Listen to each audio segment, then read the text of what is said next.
you need this regardless of who you are and what you do. So if you're on my personal profile and you're watching this, still applicable, because today we are talking about mindset. The power of the mind is something that I love to say.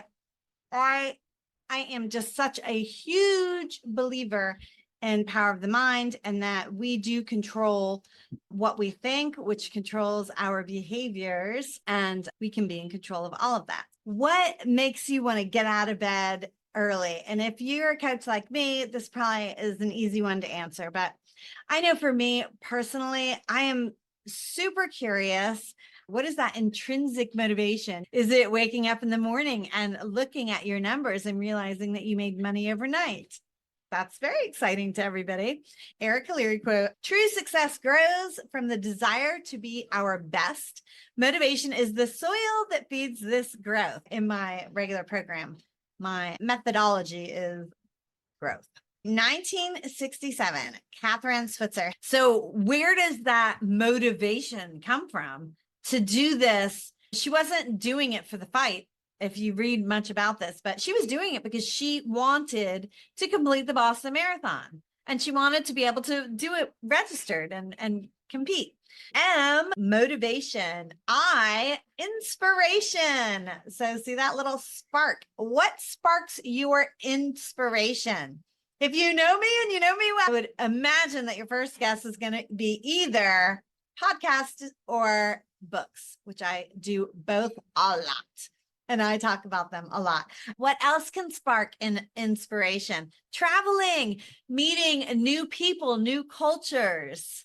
Books, my other favorite. I love to read. I should have put showering. It's where I get a lot of my inspiration. But that kind of goes with meditation, right? That's that quiet time when your brain is totally quiet. Over to the left of the networking, the mic on stage. That's like TEDx. A strategy in marketing is piggybacking. And what that means is you piggyback off of somebody else's idea. So on the right is Crocs. They sold that business to Crocs for like $10 million with a promise for 10 million more, depending on how much they sold. So the inspiration for that was they were watching, their daughters playing outside with what could be probably weeds, but pretty weeds. The founders of Airbnb, there was like a conference in their area. They were low on money and decided that they would rent out a room or air mattresses for people going to the conference because the hotels were sold out. That was their inspiration for Airbnb. Next one, new perspectives. So in case you're keeping track, MIN. New perspectives. This can come from inspiration, right? This can come from a lot of different things. What can give you new perspectives, and why do you want them? Broadening your horizons. I love marketing. I love to study a bunch of different industries. And the reason I like to do that is cross-disciplinary learning, thinking outside of the box a little bit. Red Bull and GoPro. This was a collaboration between the two. What makes Red Bull a cool company to me is that Red Bull is one of those companies that they don't really talk about, what makes their drinks great or what's in their drinks or how they taste or anything like that. No, they sponsor high intensity events. The guy in the picture is doing some sort of dirt bike race, and around his neck is his GoPro. GoPro and Red Bull get together on these events and promote them together. Two totally different brands, two totally different industries, not competing, not even really complementary until you think of this idea. There's Oracle, the ring that watches your health and your fitness. They have paired up with Gucci to create like a Gucci one of those. And, it's 10 times more. Nike paired with Cole Haan to make some heels.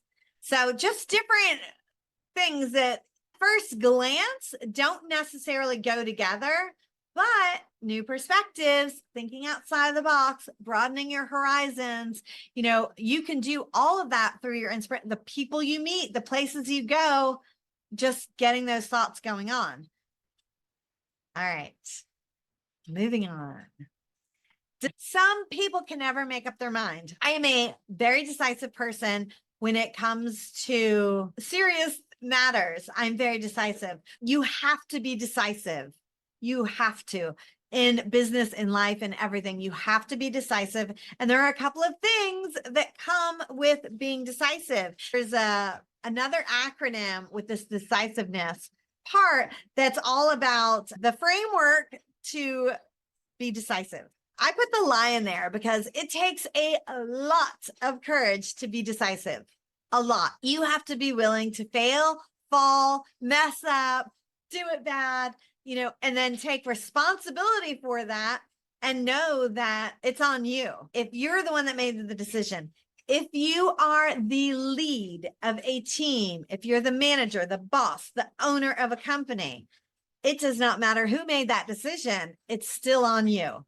The steps to decisiveness. C is consider alternatives. You want to know, are there any other things and what are they? You want to be aware of what's out there.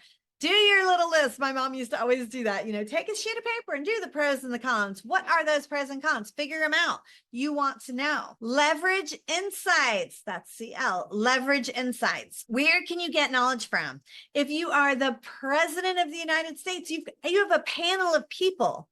You have all of these people that should be giving you good information. If you own a company, even if you're a one-man show, you should always have your round table, the people that you go to. I've lost my mom. I would say, what would my mom do? So what would my dad do? Those two would be totally different things. Together, they always came out with the same decision, but two totally different people with two totally different minds. Have your board or have your, physical, maybe you have a board of people that you can go to, but leverage insights from other people, from data. If you're doing social media, leverage your analytics. What kind of data can you get from there? Past experiences, anything, expert opinions, whatever you can use, leverage insights. So CL, leverage insights. E, evaluate outcomes. Sometimes we don't want to do this, especially if the outcomes weren't what we wanted them to be, but you still need to evaluate the outcomes. Anticipate the consequences of each option before you do it. So evaluate the potential consequences of each option, considering immediate and long-term. CLEA is assess risks. I have a digital marketing agency with another peer of mine. And one of the things he talks about a lot with companies is assessing the risks. And this is something that you need to be aware of. You want to always identify, analyze what are the risks involved in doing this. And that goes, pretty well with evaluate the outcomes. CLEAR, reflect on values. Reflect on values. You want to ensure that your values are instilled in everything that you do. You don't want to do things just because it's going to make you more money or your business will grow and then you won't be able to sleep at night. Is this something that shows who you are and what you're all about? So make clear choices when it comes to that. Your core values, your principles, integrity of your choices. And integrity of your choices also might be admitting, hey, I did make that choice and it was a bad one. So sorry. And what we're going to do about it. So prioritize objectives. If you have people working with you on it, they need to know those objectives. They need to be on board. Everybody needs to be on the same page. Prioritize those objectives and make sure everybody else has the same priorities in those objectives. So it's effective in what you do.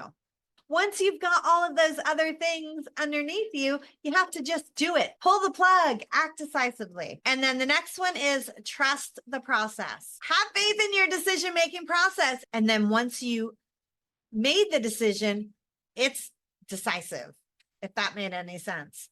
It means don't waver. Don't waver. Once you make the decision, you go through with it. Trust the process. And then the last one, H, is heed lessons. You want to go back. You want to reflect. You want to figure out, was it a great decision? If so, why? And how can I replicate that decision, or which part of that process did I really do great? And maybe which ones do I need to reconsider? It was an amazing decision, but I really could have amped it up a little bit here. If it was not the best decision of your life, you still want to reflect. how could you go through those steps again better in the future? Did you skip any? Did you skimp on any? Whatever. Did you get to the A and then weeble wobble and change? That's what happens to a lot of people. All right, strategy, MINDS. If you don't know it by now, Bloom and Wild is a flower company. They were not international. They wanted to be international. And one of the things that they were known for was sending their flowers in a box or a basket. So when they went international, they wanted to find out if that was really going to work. And they realized that they didn't really have box type things there wherever they were going. So they did studies and research and asked people, and they came up with the idea to, I think, put ribbons around what they did. And it took off immediately. So they did something out of the box. They did something literally out of the box. They did something different, and it really took off because they had a strategy before they went in and just willy-nilly'd it all over an international market. All right, strategy. We have 2 left in case you want to guess your word. Put it down there. All right, empowerment. And the picture is some women feeling super empowered. And why is this in mindset? You need to think of your mission and your vision and empower other people to be on board with that mission and vision. If it's your mission and vision and not our mission and vision, it'll never work. You need to empower other people to be able to do their thing as well. Empower yourself first, but empower other people. And one of the examples that I can think of for this is Disney. Disney empowers its people to make decisions based on their philosophy and their beliefs. So one of Disney's greatest beliefs is experience, to make every single person's experience the best experience ever. And so whether you are the gardener or the manager, you are empowered with the ability to make a decision. My very first job out of college was the Home Depot, still bleed orange to this day. The biggest philosophy I learned and still love to this day is the customer's always right.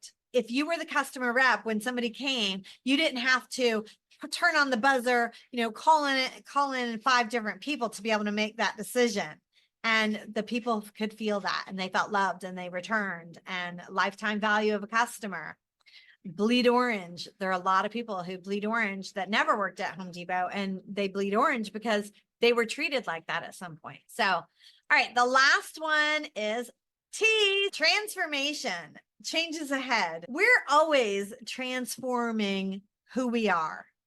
You are always striving to get 1% better. You're always looking at what habits can you add? What habits can you delete? What changes do you need to make? The whole idea of today was, what is that one thing? So unlock growth, the single most important mindset shift you need. And it is to realize that you need growth at all times, right? You need to have that growth. You need to be growing. And that is the single one thing that will make the biggest difference in the growth of your business, your life, and everything else. And it all starts with mindset. This is Erica's definition of growth mindset. Growth mindset is the empowering belief that our abilities and intelligence are not fixed traits, but can be developed and expanded through dedication, perseverance, and a passion for learning.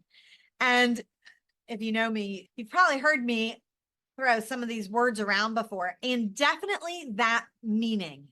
Definitely that meaning. You've got this is one of my phrases. Anybody can do this. It takes a little bit of dedication. Perseverance, persistence is another word that I love.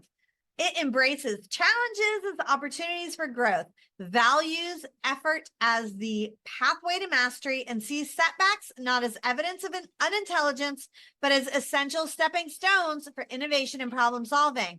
Again, definition of an entrepreneur, right? We have to, eat challenges for lunch, as they say, right? Opportunities for growth. The woman who owns Spanx, I read a long time ago that her dad used to sit them down at the dinner table when they were kids and say, what did you fail at today? What did you fail at today? That's the second paragraph. You have to try. You have to put yourself out there. You have to look like a fool the first 5 minutes of every time you go live.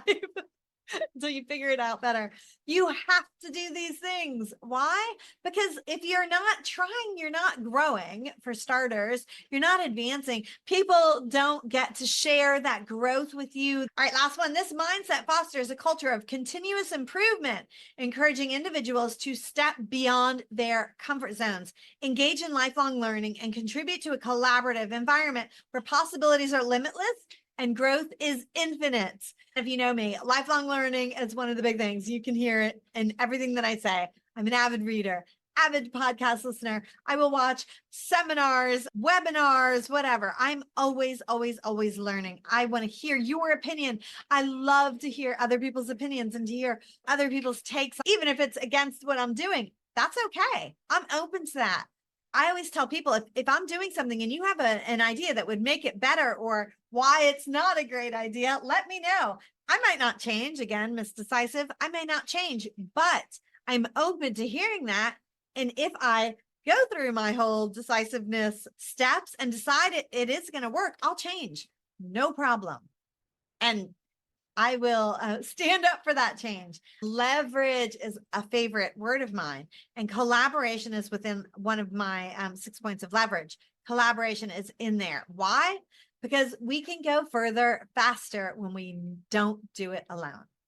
That is the growth mindset. And I think it is the one key to really growing your business. You have to be testing, changing, trying, whatever you want to say. You have to be opening yourself up for failure and opportunities and all of the great things in life. All right. A growth mindset, Erica Leary quote, a growth mindset champions the belief that through effort and resilience, our abilities can evolve, turning challenges into catalysts for learning and growth.